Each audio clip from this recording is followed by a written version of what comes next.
बांग्लादेश में जब से ऑपरेशन डेविल हंट के नाम से सैन्य अभियान चला है, तब से जनता यूनुस सरकार से ज्यादा खुश नहीं है।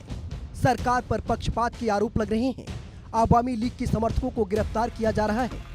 बता दें कि अब तक शैतान बताकर 9000 से ज्यादा गिरफ्तारियां हो चुकी हैं। बांग्लादेश में हसीना की तरह हटेंगे यूनुस।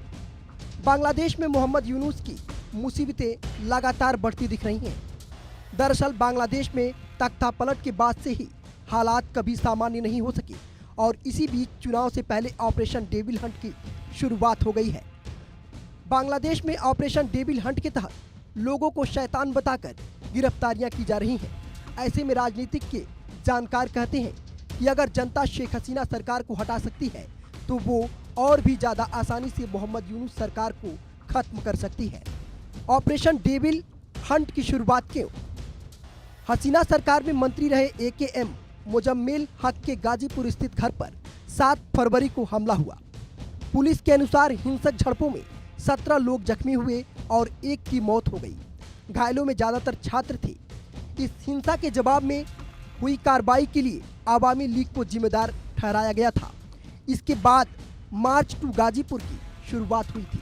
छात्रों की मांग पर ही बांग्लादेश की अंतरिम सरकार ने 8 फरवरी को ऑपरेशन डेविल हंट की घोषणा कर दी।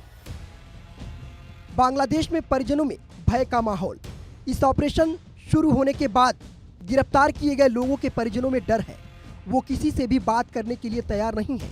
लोगों को लगता है कि उन्हें भी कभी भी कोई आरोप लगाकर गिरफ्तार किया जा सकता है। हिंसक वारदातों के मामलों में कार्रवाई नहीं होने के आरोपों पर बांग्लादेश की अंतरिम सरकार के प्रेस सचिव शफीकुल आलम ने कहा, हर जगह पुलिस भेजी गई है, तोड़फोड़ गलत है, लेकिन ये बात गलत है कि सुरक्षाकर्मी वहां हजारों की भीड़ के सामने कुछ करने की हालत में नहीं थे। जब पत्रकारों ने सरकार के प्रेस सचिव से स्पष्ट पूछा कि यदि तोड़फोड़ अपराध है तो जिन लोगों ने अलग अलग इलाकों में ऐसा किया उनकी गिरफ्तारी या अन्य कार्रवाई क्यों नहीं हुई, लेकिन इस सवाल पर मौजूदा सरकार की तरफ से कोई ठोस जवाब नहीं दिया गया। शेख हसीना के शासन की याद दिलाकर इधर अंतर्राष्ट्रीय मानवाधिकार संस्था ह्यूमन राइट्स वॉच ने कहा कि बांग्लादेश में प्रशासन को वो गलतियां दोहरानी नहीं चाहिए, बल्कि कानून को निष्पक्ष रूप से लागू करना चाहिए।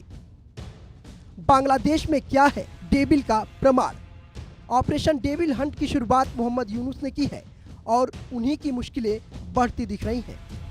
आपको याद होगा कि शेख हसीना सरकार के प्रति लोगों में गुस्सा था, लिहाजा आंदोलन भड़क उठा और आखिरकार उनका न केवल तख्ता पलट हुआ बल्कि उन्हें देश भी छोड़ना पड़ा। ऑपरेशन डेविल हंट से भी लोगों का गुस्सा सामने आ रहा है। बड़ा सवाल ये है कि मोहम्मद यूनुस सरकार का शुरू किया गया अभियान कहीं उन्हीं पर ना भारी पड़ जाए। Bureau report, India news.